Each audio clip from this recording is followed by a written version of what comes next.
Bonjour Salut Caroline, Christophe. bonjour Fred. Salut Christophe.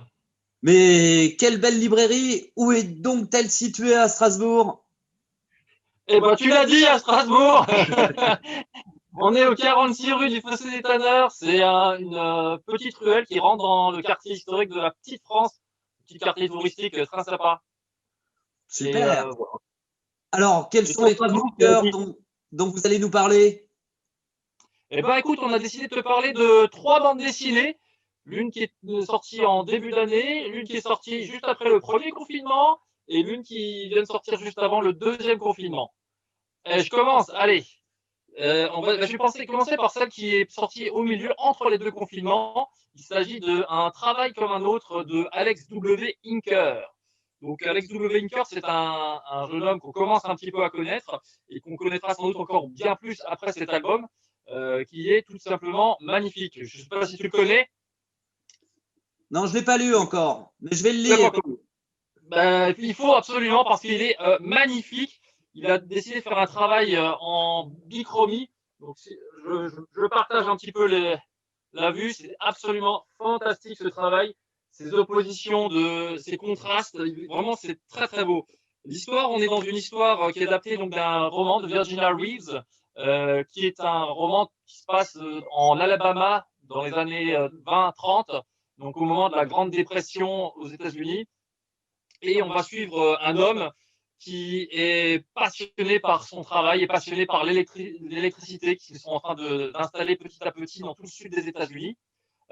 Malheureusement, pour lui, il va tomber totalement raide dingue d'une jeune femme qui est fille d'un paysan. Donc, il va devenir un petit peu paysan par amour. Et ça, cette vie-là, ça lui plaît pas du tout. Et bah, il va profiter du fait qu'on est en train d'installer un petit peu de l'électricité pas très loin de cette ferme pour vouloir lui aussi électrifier cette ferme. Pour lui, ça va être le début de la grande descente aux enfers. L'album est absolument somptueux, magique. Il y a des oppositions, voilà, ces deux planches. Voilà, un album qu'on a vraiment adoré, qui est super beau. Voilà. Ça a l'air très très Je... beau. Ouais, superbe, splendide. Alors, deuxième coup de Bah, cœur. ouais, bah, on va pouvoir enchaîner avec Hobbs. Justement, le coup de cœur qui était d'une bande dessinée qu'on a beaucoup aimé, qui est sorti en début d'année, qui est aux éditions. Alors, je l'ai pas dit, le travail comme un autre, je l'ai pas dit, mais c'est aux éditions Sarbacane. Ensuite, le Carmen, là, on est aux éditions Dupuis, et on va retrouver Guillaume March, qui est un auteur qu'on aime beaucoup, qu'on a pu suivre déjà plutôt dans des comics américains. Il a fait du Harley Quinn, il a fait du Batman assez récemment. Et il a aussi un coup de crayon assez divin avec des planches fantastiques. Il a décidé de faire ça, de parler de cette histoire qui va avoir lieu sur son île, puisqu'il vit à l'année à Majorque. Bah, on va suivre Carmen. Je ne vais pas en dire beaucoup plus sur qui est Carmen. Elle est simplement un petit peu énigmatique. C'est un peu un ange de la mort. Voilà, l'histoire est un peu fantastique et c'est vraiment splendide. Caroline, on va faire la transition avec Caroline qui va vous présenter son prochain album. Mais comme c'est un album qu'elle a beaucoup aimé aussi, je le laisse terminer sur Carmen. Alors, Carmen, c'est bien vu, ça intrigue, il n'y a pas de résumé. Et en fait, Carmen, elle va accompagner tout du long Calista qui en a assez, qui tente de se suicider. Alors, on va découvrir petit à petit pourquoi. Les apparences sont parfois trompeuses. On s'amuse à recomposer le puzzle tout du long. C'est un thème comme ça qui n'est pas drôle et pourtant il y a des points d'humour. C'est même parfois caustique parce qu'elle est fonctionnaire de l'au-delà avec un petit côté déjanté qui fait du zèle. Ça déplaît à ses collègues qui sont que des femmes. Elles font des petits clins d'œil par rapport à des films, des acteurs. Elles sont souvent à côté de la plaque. Donc, ça amène une touche de légèreté. Et puis, la pointe fantastique est franchement hallucinante. Et Guy March nous emmène dans sa ville avec des vues complètement étourdissantes. Non, graphiquement, c'est très beau. J'ai trouvé ça Ouais. très chouette aussi. Les gammes de couleurs et les cadrages sont magnifiques. Alors, le Et ton donc, le dernier. Alors, le dernier coup de cœur, c'est le tout dernier album de JP qui est paru chez Futuropolis. On a une histoire centrale autour d'un homme très ordinaire, linéaire, qui a sa petite vie, ses hauts, ses bas, et qui est assez lisse au final.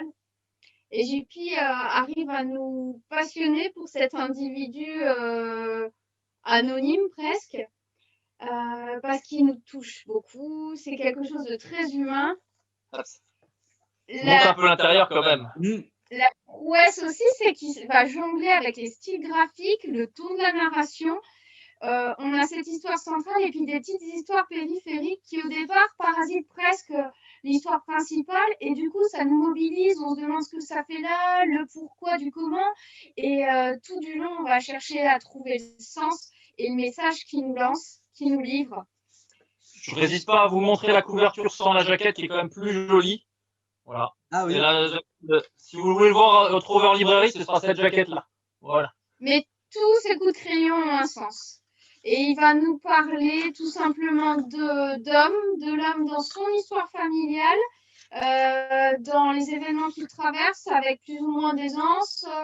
En l'occurrence, le personnage central est très maladroit, très mal à l'aise avec ce qu'il vit. Et puis, on a un homme des cavernes, des hommes du futur. Tout ça s'entremêle, se conjugue pour nous conter une histoire assez universelle au final. On n'aurait pu à l'arrêter.